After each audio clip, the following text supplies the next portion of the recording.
Au nom du Père, et du Fils, et du Saint-Esprit. Amen. Mon Seigneur et mon Dieu, je crois fermement que tu es ici, que tu me vois, que tu m'entends. Je t'adore avec profonde révérence. Je te demande le pardon de mes péchés, et la grâce de faire avec profit ce moment de prière. Marie, ma Mère Immaculée, Saint Joseph et mon ange gardien, intercédez pour moi. L'Évangile nous présente Jésus qui arrive à Génézareth par le lac. Ils sortirent de la barque, dit le texte, et aussitôt les gens reconnurent Jésus. Ils parcouraient toute la région, les gens, et se mirent à apporter les malades sur des brancards, là où l'on apprenait que Jésus se trouvait. Et dans tous les endroits où ils se rendaient, dans les villages, les villes ou les campagnes, on déposait les infirmes sur les places. On peut imaginer dans chaque endroit comme un hôpital improvisé sur la place d'un village. Malheureusement, Jésus, ça arrive, on voit ça parfois dans l'actualité, dans les cas d'incendie, de bombardement. Et là où tu es, Seigneur, les malades convergent, comme vers un hôpital, parce qu'auprès de toi se trouve la guérison. Ils le suppliaient, dit l'Évangile, de leur laisser toucher ne serait-ce que la frange de son manteau, et tous ceux qui la touchèrent étaient sauvés. Toi, Seigneur, tu as tellement fait de guérison que les pères de l'Église, les premiers auteurs chrétiens, ont parlé du Christus medicus, le Christ médecin. Et plus tard, en vieil anglais, en anglo-saxon, on désigne Jésus par ce nom dans les traductions d'évangile en vieil anglais. Elend, c'est sans doute comme ça que ça se prononce, qui signifie le sauveur ou le guérisseur. Jésus le médecin. Toi, Seigneur, tu n'avais pas étudié la médecine de ton époque, mais tu as soulagé énormément de douleurs physiques. Et d'ailleurs, pourquoi Jésus n'a-t-il pas fait plus de guérisons ? Il aurait pu aller dans plus de villes et villages, se faire connaître jusqu'à Rome, jusqu'à Athènes, Babylone. Dans une logique médicale, une logique de soins, il aurait pu arrêter d'enseigner et ne faire que des miracles. Il y avait tellement de gens à guérir. Mais Seigneur, tel n'a pas été ton choix. Tu n'étais pas dans une logique de soins, mais dans une logique de salut. Ta mission, toi, Dieu le Fils, ce n'était pas une mission médicale ou médico-sociale, mais c'était la rédemption.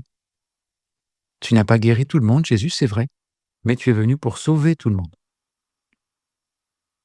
Les guérisons du corps qui retiennent notre attention, qui fascinent, ces guérisons du corps faites par Jésus ne sont pas une fin en soi, disait le cardinal Ratzinger.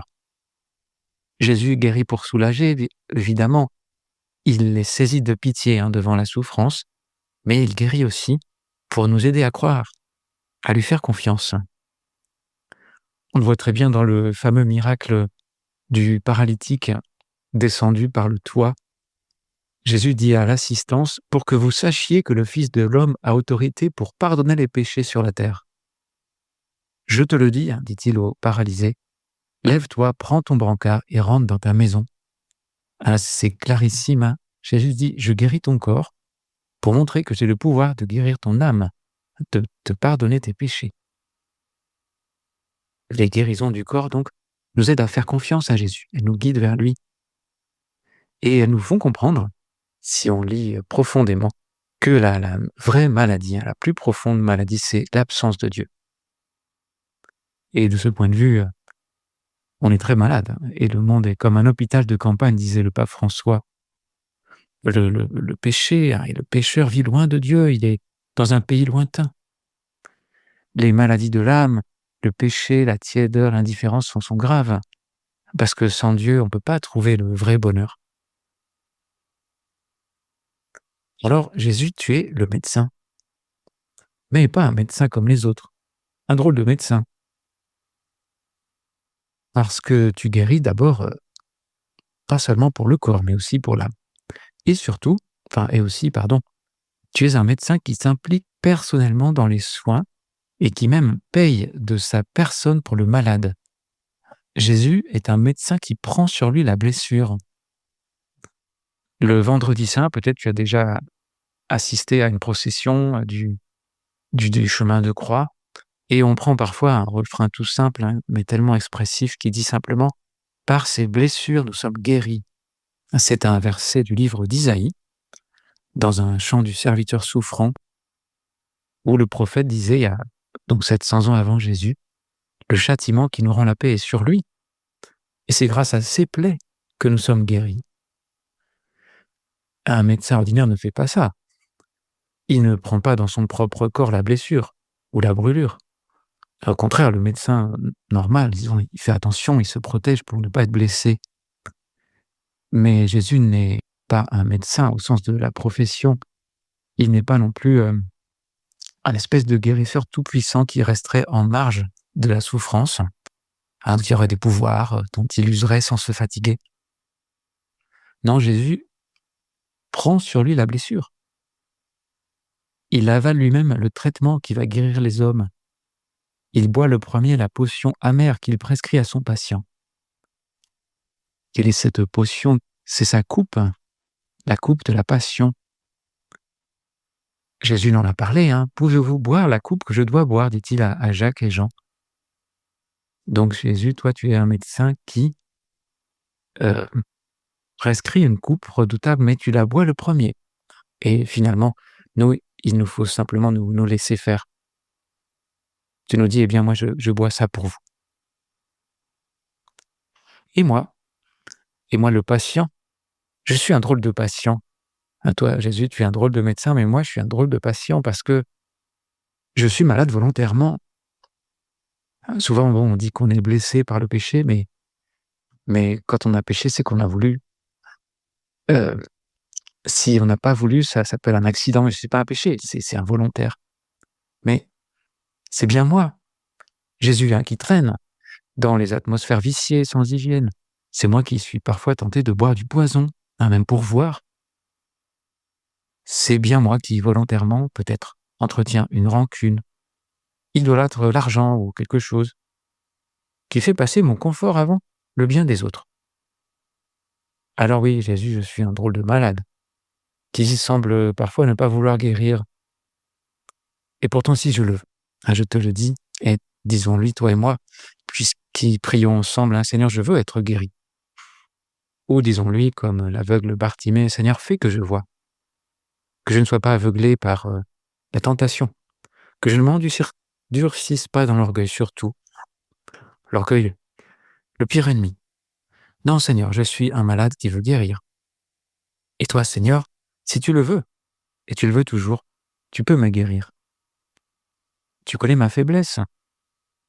Je te montre mes blessures, mes bêtises volontaires, mes absurdités dont je ne suis pas fier. Et toi, Jésus, qui as soigné tant d'âmes, fais que, en te possédant dans mon cœur, ou en te contemplant dans le tabernacle, je te reconnaisse comme médecin divin. Aide-moi, Jésus, aussi à prendre les bonnes dispositions et même à faire les privations nécessaires pour me préserver du péché, pour penser plus aux autres. On est encore loin, quoique, on approche du carême. Bon, les privations nécessaires, je le vois, j'en ai besoin. Dans le monde des écrans, dans le monde de la nourriture, dans le monde de la consommation, du confort, pour me convertir. Ça s'appelle la pénitence. Faut pas en avoir peur. C'est jamais contre la santé du corps, jamais excessive. Mais Seigneur, oui, des dispositions pour ne plus pécher. Mercredi prochain, après-demain, nous fêterons Notre-Dame de Lourdes, ce lieu d'apparition de la Vierge où il y a tant de guérisons du corps, quelques-unes même spectaculaires, quelques-unes encore moins nombreuses, documentées, prouvées. Et puis de nombreuses guérisons morales, très nombreuses. Et c'est bien ce que voulait la Vierge Marie. À sa 9e apparition, elle demanda à Bernadette d'aller gratter le sol, en lui disant « Allez à la source, boire et vous y laver ». Le pécheur a besoin de se laver à la source, du côté du Christ médecin. Et à cette occasion, on demanda à Bernadette « Est-ce que la dame te disait quelque chose ?» Et elle répondit « Oui ». De temps en temps, elle disait « Pénitence, pénitence, pénitence, priez pour les pécheurs ». Donc Marie nous conduit à son Fils, le Christ médecin, et nous prépare à la guérison en nous encourageant à renoncer au mal par quelques privations volontaires, quelques pénitences. Je te remercie, mon Dieu, des bonnes résolutions, des actes d'amour et des inspirations que tu m'as communiquées dans cette méditation. Je te demande de m'aider à les mettre en pratique. Marie, ma mère immaculée, Saint Joseph et mon ange gardien, intercédez pour moi.